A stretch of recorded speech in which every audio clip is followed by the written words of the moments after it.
Everyone, welcome back to the Planet, the YouTube channel. We talk all things media. How is we doing? Who is doing well? And today we are going to be doing a review for Daredevil Born Again, episode 5. 5, The Grand Design. And what an episode it was! As always, I am followed by my fellow co-host Aztrael. Hello, everybody. And yeah, he will do a breakdown of the episode, and then we'll get into review. And what an episode it was! Go for it. Indeed. What an episode. After last week, I was fairly worried because I was like, how are they going to top that? How are they going to keep the pace of that? Jesus Christ. Obviously, last week was the mounting of the straw that will break the camel's back. Vanessa Fisk injured by Poindexter, aka Bullseye. She's been rushed off to Metro General, which fans of the Netflix shows will know quite well. She's in critical condition, as you would expect when you've had a piece of glass lodged into your temple. This week we get a side quest with Buck and Daniel Blake. It's kind of like a tension-filled episode because we know how dangerous Buck is, and he's with Daniel, and they're driving out away from like civilization and stuff. And so all the time you're like, oh my god, they're about to kill Daniel, and then it's revealed that they're not about to kill Daniel. It's a test to get him on his side. We also get a few flashbacks, so we actually get to see Buck Cashman be brought into Fisk's service by the ever wonderful Toby Moore, who is back once more as one of the most wasted characters in the Netflix shows, Wesley. So nice to have him back. I missed and to say that he's 10 years on, 10 years older, he still looks pretty much identical to how he looked in season 1 of Daredevil. I'd say they did actually do well I don't with. know if they de-aged him at all. I think tried to, but like they didn't do it much. Like same with like Foggy and Matt. Like But the yeah, de-aging is very subtle. he was he was there. He was in the episode. We got some flashbacks of Matt Murdock and Mr. Foggy Nelson. Foggy was back for some flashback nonsense. And it's kind of interesting that both sets of flashbacks were in the same time period, and yet they were both extraordinarily relevant to the characters' positions. Yeah. So the main story of this episode is Matt and Poindexter are on the run after Poindexter, kills, quote unquote, Vanessa Fisk. They're running around, they're avoiding anti-vigilante task force.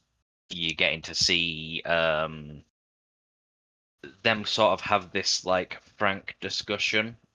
Poindexter's talking about how him killing Vanessa balances the scales.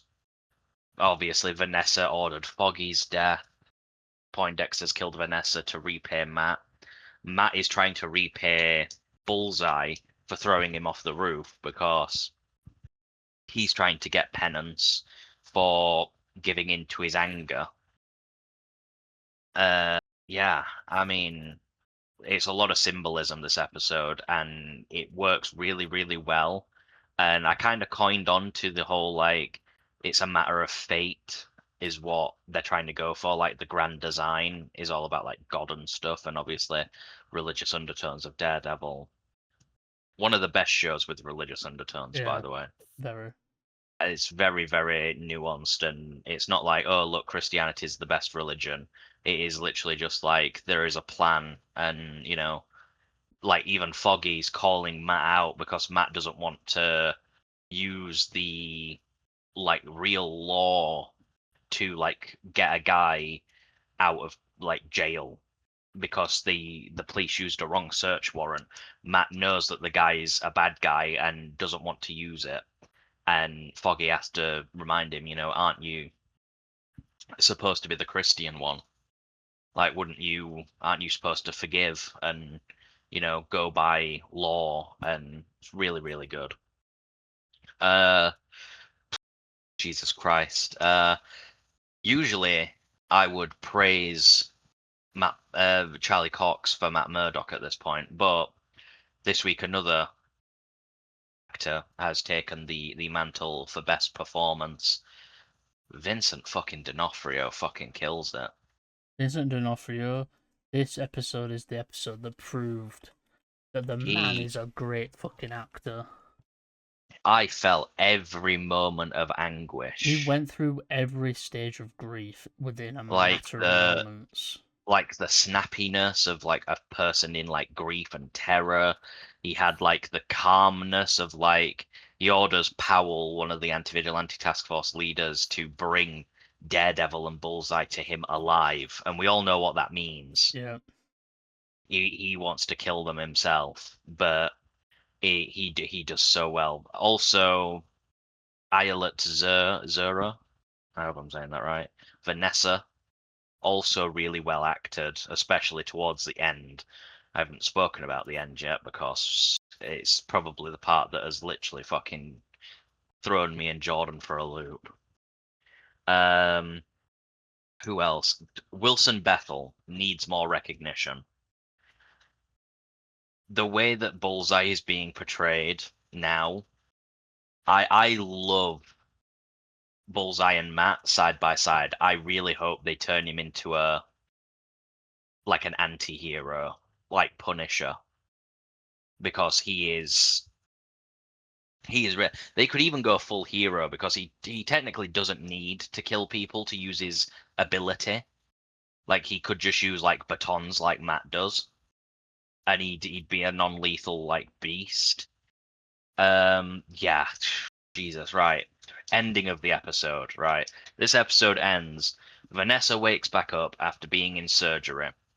She asks Wilson Fisk, Kingpin, to tell her the story of how they met. They have a nice laugh about it. Oh, Wilson, you overpaid for that painting. And then she looks at him and asks him to tell him the story of how they met again, but she's gasping. She can't really get the words out.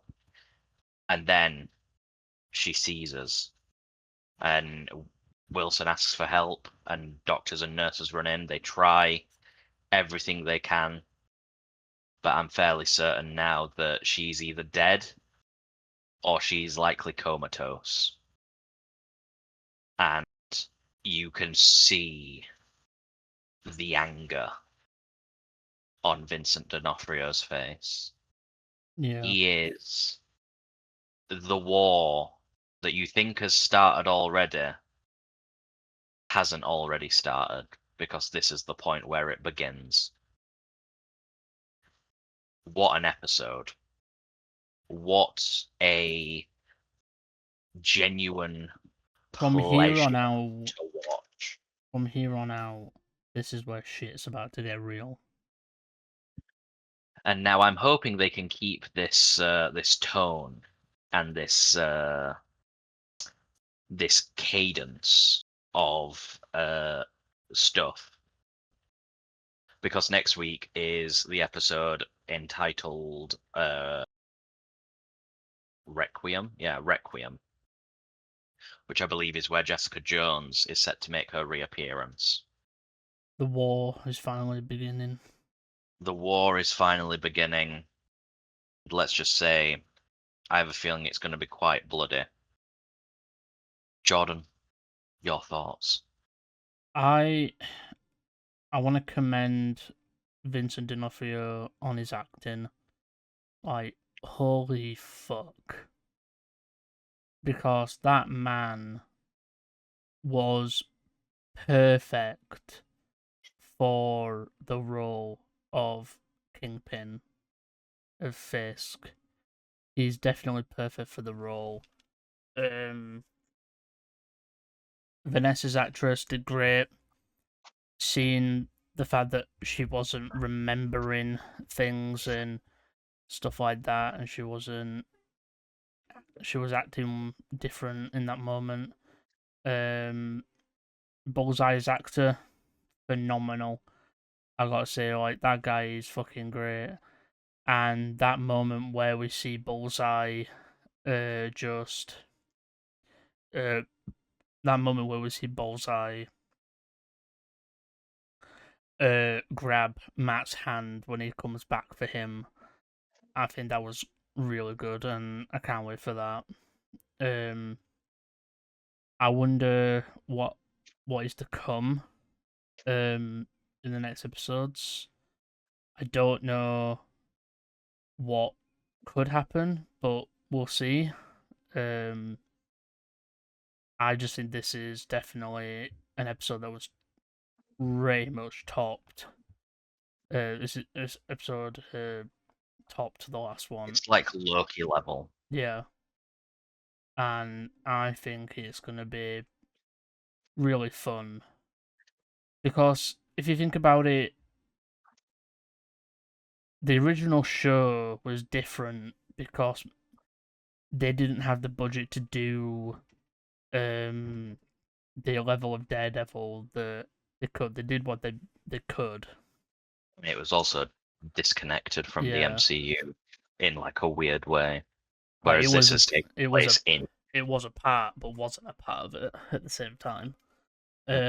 This show is basically, like, it's called Born Again for a reason. It's taken what was great about the original show and just upped it tenfold. And Yeah. I can't wait to see what comes of it. I know Matt is going to war, and I can't wait to see who is on his side and who isn't, and exactly what is about to happen. But I'm ready for it. I think next episode is going to be insane. Most likely, yeah.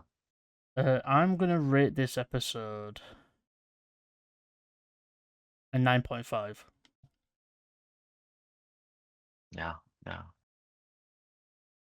I'm giving it a 10. I always find giving it it a hard 10. to give. Find it hard to give things 10s all the time. No, I'm giving it a Like, 10. Like my rating might change. Like, it is close. It is definitely close to a 10. I think a 10 is. Yeah. Gloves Off was an exceptional episode. Yeah. Right. This was peak Daredevil. Yeah. 10 out of 10. It would have been cool to also get a flashback of him as Daredevil. Yeah, it would have, but in the original black suit. But, like, I understand. Can't get it. Yeah, but it was cool to see. Yeah. But I have nothing else. neither do I. Right, guys, we hope you did enjoy today's video and review of Daredevil Born Again, episode 5. We hope you did enjoy. Go to all of our social medias and all that. Don't forget to like, comment, share, subscribe. Let us know in the comments what you think of this episode. Did you like it? Did you hate it? How are you thinking of the season so far? But other than that, we'll see you all in the next one. For now. Bye for now. Forget 1,000 things every day, pal. Make sure this is one of them. Server etiquette!